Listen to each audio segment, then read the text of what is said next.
Michigan remains undefeated as we welcome in Anthony Bellino from X's and Bros Show. You see it every morning right here on BCSN. Anthony, thank you for spending some time with us. Mark, as always, my friend, it is a pleasure to stop by and hang out with you and talk a little maize and blue football. So thank you for having me. Let's talk about that win over Wisconsin. That game was close going into the fourth quarter, and then we saw Michigan turn it on, and the Wolverines really took control of that game. And perhaps the most complete victory we've seen from Michigan, considering the opponent, considering the fact that they're on the road in Madison. You know, it was a very good win, and I'm trying to stay as even keeled about it as possible because I realize that Wisconsin's offense has not been good at all. They are a bottom quarter of all of FBS out of 130 teams in Division One. They are near the bottom when it comes to offensive efficiency. They don't run the ball, exceptionally well. Graham Mertz has been a human turnover for most of the season, and they're not the Wisconsin of old. Now, I don't want to discredit what Michigan did there, but I do want to try to bring it back to a little bit of a, hey, this is a Wisconsin team that is struggling mightily on the offensive side of the football. I really like what Wisconsin did defensively. I mean, Michigan, when it comes to running the football, I mean, we had, Hassan Haskins and Blake Corum getting 150 yards, it felt like, every single game. Well, the entire team managed 112 against Wisconsin. So they were very stout against the run. I thought that, Cade McNamara attempting 28 passes in that game was great for the offense. I'm trying not to read too much into this win over this 1-3 Wisconsin team. Take it for a grain of salt. As we've been talking about, 1 week at a time, you just play the schedule. Who's ever up front, doesn't matter. Whoever the opponent is that week, that's the team that you game plan for. That's the team you have to concentrate on beating. Can't worry about week 7. Can't worry about week 12. You got to get it done 1 week at a time. Michigan did so. They looked very good. I like the passing game. I thought it was much improved against Wisconsin. Defensively, they looked pretty good as well. So all in all, I think it was a very, very good win and a great way to snap that losing streak that they had at Camp Randall going all the way back to 2001. Good win for the Wolverines. Trying to not get too high on the highs, don't get too low on the lows. Got to stay even keeled here, Mark. Well, let's face it, though, there has been almost a psychological roadblock about beating Wisconsin. We've seen many meetings between these two teams where Michigan has been manhandled and just almost had this intimidation factor that we did not see in Madison this past week. So I think that is an important step for this program to get a road victory like that against a team, a program that historically has given Michigan fits. I like that you point that out, Mark, because don't you think that over the last few years, ever since I'd say like the 2016 season, then after the revenge tour, after that train just fell right off the tracks, it has always felt like there's been some sort of psychological block, some emotional sort of challenge there for this football team where they're trying to get not only their fan base to buy in, but maybe that locker room to buy in as well. And I think when you look back to the third quarter and jump around in Michigan in the blue pants, white tops, a little bit of a different look there, for the jersey combination, look good, feel good, play good, pay good, or whatever Deion Sanders had said. But you notice that Michigan's sidelines jumping around in the psychological defeat there for Wisconsin. Not only getting beat on the field, but they got to look across the sideline. Michigan taking their tradition. They're hyped up. They're energetic. They're having fun. Coaches are jumping around. It just feels like a new sort of energy around Michigan football. What does that mean towards that other team down south in Columbus? I have no idea. We won't worry about them right now. There's plenty of red and white all over the schedule. Wisconsin last week, Nebraska this week. There's red and white teams everywhere. So just one at a time. But I do like what you mentioned there, getting past that almost psychological roadblock, going on the road, beating Wisconsin, getting that proverbial monkey off of their back. Now on to the next challenge. Part of the reason why that Wisconsin offense struggled so much against Michigan was the play of Aiden Hutchinson.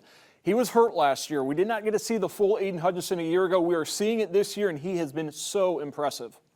Aiden Hutchinson really is, from a production standpoint, I throw him in there with where Chase Young was at Ohio State and where Michigan fans had expected Rashawn Gary to be. And I always thought that there were a lot of excuses made for Rashawn Gary. Now, whether or not he was used properly in Don Brown's defense, we could probably debate that over a cup of coffee. But Aiden Hutchinson, his motor, his relentless attitude in pursuit of the football makes everybody else around him that much better. I mean, you look at, whether it's David Ajabo or it's Daxton Hill or Nikhil Hill-Green, you have all these different playmakers all over the defense, but what it really stems down to, whether the box score reflects it or not, is the play of Aiden Hutchinson, because he is that one guy that the offense comes in contact with immediately that you almost have to scheme against, and you have to be aware of where he is at every single play. And when you have offensive linemen, tight ends, running backs worried about that specific assignment, you're starting to take the attention away from the rest of the guys. And I finally think that Michigan has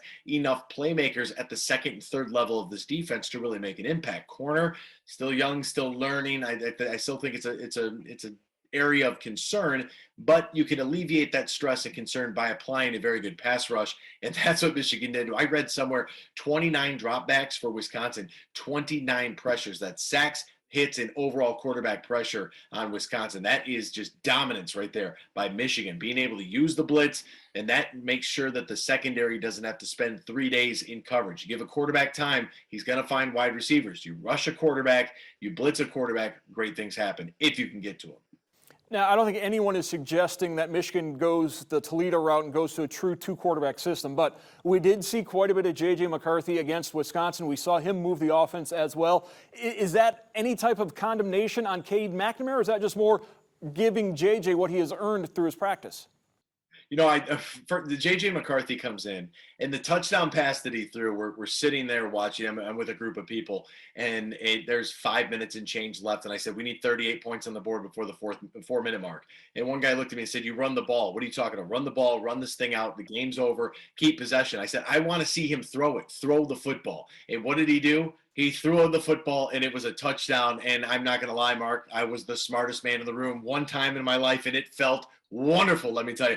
I think that this is, the coaching staff giving J.J. McCarthy necessary, important game reps. I don't think that there is, quite a comparable experience for a quarterback, especially a young quarterback or any player on a team, like there is going against live competition that is not your teammates, guys that you are not going to see in the locker room. It's different, especially when you get brought into a game. And he got brought in kind of early, which was a little, I was like, okay, what's really going on here right now? And it does make you ponder, but I think this is more the coaching staff, allowing him to get some in-game reps, because you never know when something bad is going to happen. And the more you are prepared for that, the more snaps you've taken in live action, those live reps, I think that all pays dividends later on down the road throughout your career. Or God forbid something bad happens, you have a guy that, hey, he's not going to walk under center and take his first snap in a game, against Michigan State or whomever. Forgive me if there's a Groundhog Day quality to the Michigan schedule, but they're going to go to an intimidating road venue, a road venue that's going to be bathed in red and white, a road venue of a traditional power that is maybe on a little bit of a downturn, although the Nebraska Cornhuskers looked very good against Northwestern last week. So in many ways, the win over Wisconsin is a dress rehearsal what they have to do going to Nebraska this week. How many times are you going to see Rutgers, Wisconsin, and Nebraska? 3 straight games. I mean, can we get some different colors other than red and white? Nebraska putting it all over Northwestern at home by the tune of 56-7. This is the Nebraska team that played Michigan State on the road in a night game to overtime, right? This is a Nebraska that played Oklahoma on the road to a 1-possession game. This is a Nebraska that came out earlier in the season in game number 1, and let's face it, they just didn't look prepared. 30-22 was the final in that game against Illinois, and the first quarter might have set Big Ten football back about 30 years.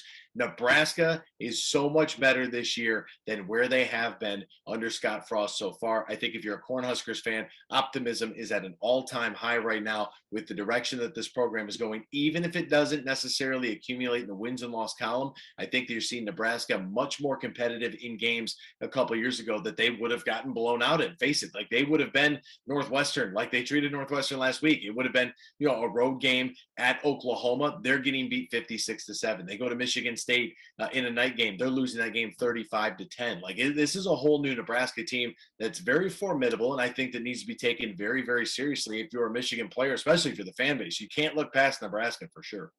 And the engine that is pulling Big Red right now is a mobile quarterback, Adrian Martinez, a veteran guy.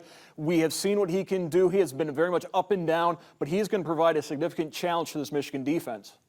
Oh, very much so. I mean, Adrian Martinez, the fact that they had back-to-back quarterbacks in Nebraska with the last name of Martinez makes it feel like Adrian's been there for like 30 years. He's like the Brad Davison of Wisconsin basketball. This is the equivalent to Adrian Martinez in Nebraska for football.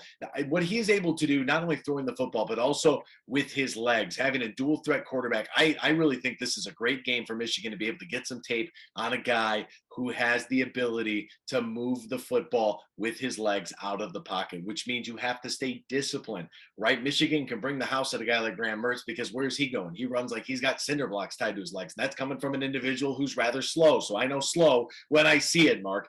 Adrian Martinez is not that guy. You have to stay disciplined. You have to maintain your gaps, and you have to continue to try to find a way to apply pressure to Nebraska offense. So let's face it, they're averaging over 500 yards a game. They've got ranked teams on their schedule. They've been playing really good football. It's going to be very important for them to be able to contain Adrian Martinez, lock up Toure on the outside. And mind you, Martinez is not only the quarterback, but he's also the team's leading rusher as well. So if there's a broken play, that makes you a little bit concerned. I like Michigan in this football game. Got to stay disciplined, however. Is overconfidence an issue? I don't think so. I don't think so with this team. I think that for the upperclassmen, for the Michigan Wolverines, they've been in a position where they've been really confident and been let down. I think for the fan base as well, they've been in positions where they felt really confident and they have been let down. I think that this team is feeling good about itself, which they should. You should feel very confident in your ability. Every challenge that's come across, hey, 5 games, 5 wins, that's all you can ask. But I think that this team's pretty dialed in the long term, but you only get to the long term by taking it 1 week at a time. All right, thank you very much, Anthony Bellino. As the Michigan Wolverines back in the top 10 for the first time since the 2019 season. Anthony, you're always in our top 5. Thank you very much, Mark. I appreciate you.